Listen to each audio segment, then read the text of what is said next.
Sandra and Amaka went back to Queen Mother's mansion. This time, Sandra did not hesitate. She knelt in front of Queen Mother and said the words that changed her life forever. "I am ready, Queen Mother." Queen Mother smiled in satisfaction. She handed Sandra a red bracelet. "Wear this. From tonight, you will walk the streets naked for 7 nights. Do not look back, do not speak to anyone, and do not miss a single night. When you are done, you will be a millionaire." Sandra's hands shook as she took the bracelet. Her heart pounded in her chest. She had made her choice. There was no turning back. At exactly 9 p.m., Sandra stood in front of Amaka's mirror. She was completely bare, except for the red bracelet on her wrist. Her body trembled, her palms were sweaty, and she felt like she would pass out. "Are you sure about this?" Amaka asked, watching her closely. Sandra nodded weakly. Amaka led her to the door. "Remember, do not speak to anyone, do not run, and do not miss a night." Sandra swallowed hard and stepped outside. The air was cold against her bare skin. Her legs felt weak as she took the first step, then another, then another. She walked into the night, completely naked. Her heart thundered in her chest as she stepped onto the main road. What if someone saw her? What if someone called the police? Her hands shook, but she kept walking. She saw cars passing, people standing on the streets, but somehow no one looked at her. It was as if she was invisible. She walked for an hour and returned to Amaka's house, drenched in sweat. She collapsed on the floor, her body shaking violently. "It is done," Amaka whispered. 6 more nights to go. Each night, Sandra walked naked through the streets of Abuja. She felt humiliated, exposed, and ashamed. But she continued. Every night, she wanted to run, but she remembered what Queen Mother said. "Do not stop." She saw strange things in those nights, shadows moving, whispers in the air, eyes watching her from dark corners. But no one ever spoke to her. No one ever tried to stop her. On the 7th night, she completed her final work and returned to Queen Mother's mansion.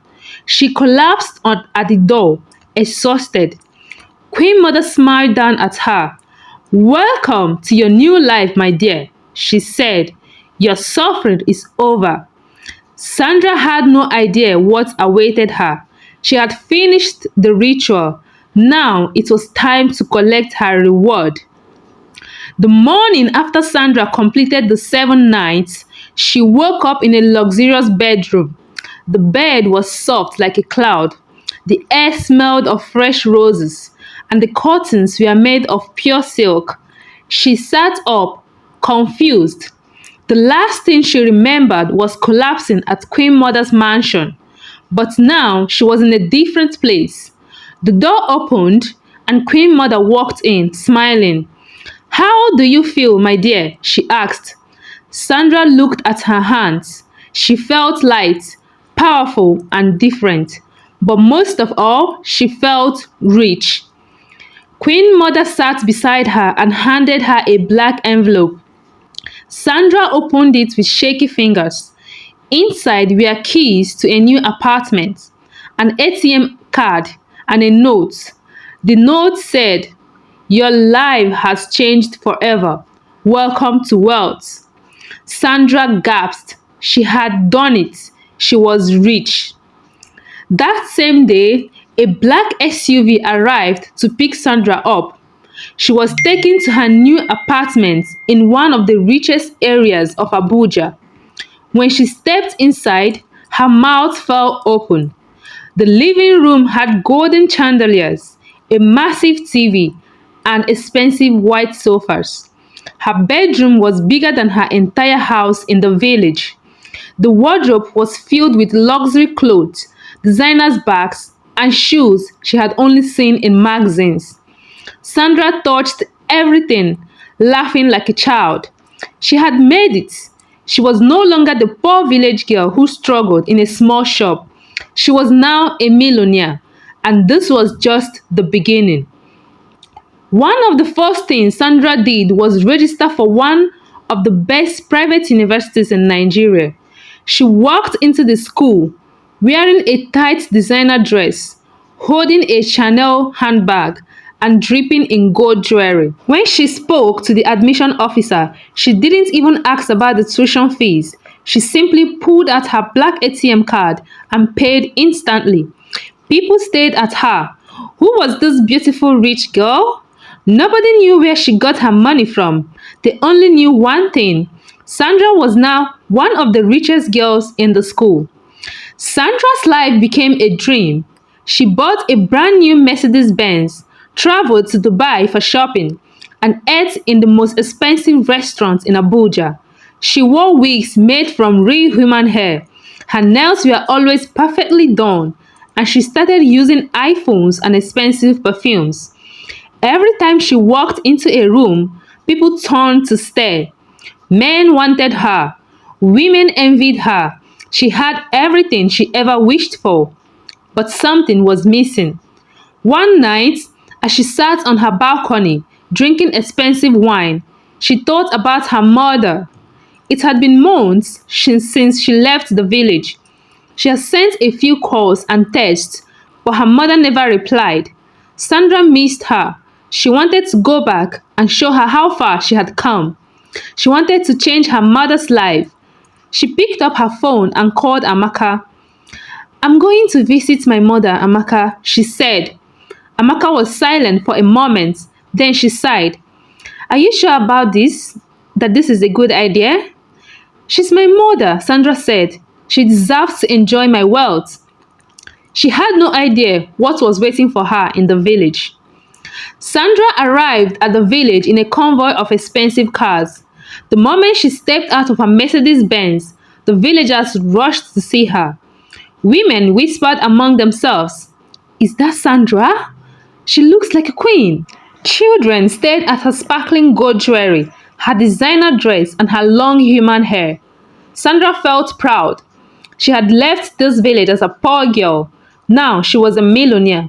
She walked straight into her mother's house. When she entered, she saw her mother sitting on a wooden chair, peeling cassava. Sandra smiled. "Mama," she said softly. Her mother looked up. For a moment, she froze. Sandra expected her to jump up and hug her, but instead, her mother's face became cold. She slowly stood up and wiped her hands on her wrapper. "Sandra," she said quietly, "where have you been?" Sandra laughed, opening her arms. "Mama, I made it. Look at me. I am rich now. Our suffering is over." She reached into her designer handbag and pulled out a bundle of money. "Mama, take this. I will build you a mansion. You will never suffer again." She stretched the money toward her mother, but Mama didn't take it. Instead, she stepped back and looked deep into Sandra's eyes. "Where did you get this money, my child?" Sandra smiled faded. "Mama, why does it matter? I worked hard for it." Her mother shook her head slowly. "No, this is not the money from hard work. Tell me the truth." Sandra looked away. She could not tell her mother the truth. She could not tell her about the 7 nights of walking naked. Her mother stepped closer and whispered, "Sandra, what did you do?" Sandra felt a cold chill go through her body. She forced a smile and pushed the money forward again. "Mama, please, just take it." Her mother slapped the money away. Sandra gasped. The bundles of cash scattered across the floor. Her mother pointed at the door. "Take your money and go. You are not my daughter anymore." Sandra stared in shock. Her own mother was rejecting her. The woman who cried for years because of poverty was now saying she did not want money. Sandra's hand shook. Tears filled her eyes. "Mama, please." Her mother shook her head. "You are not my Sandra. My Sandra would never have done whatever it is you did to get this money. I do not want it." She walked into her room and closed the door. Sandra stood there, frozen. For the first time since she became rich, she felt completely empty. Sandra picked up the money, wiped her tears, and left. As she walked back to her car, the villagers who had gathered outside watched in silence. She had expected to return as a hero. Instead, she was living as a stranger. She got into her car, closed her eyes, and sighed deeply. Then she picked up her phone and called Amaka. "I'm coming back to Abuja," she said. And this time, she was never looking back. Sandra returned to Abuja, but something inside her had changed. She still lived in her luxurious apartments, still drove her expensive cars, and still attended one of the best private universities in Nigeria. But she was never happy. No matter how much money she had, she could not forget the look in her mother's eyes when she was rejected. Every night, she lay in her king-size bed, staring at the ceiling, wondering if she had made the right choice. She had everything she had ever wanted, but she had lost the one person who loved her the most, and that thought tormented her.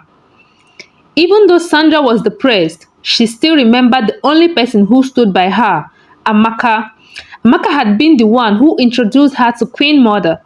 Even though she had her own struggles, Amaka had housed her and helped her adjust to Abuja life. Now that Sandra was rich, she knew she had to help Amaka too. One day, she called Amaka and told her to meet her at a luxury apartment complex in Maitama. When Amaka arrived, she was confused.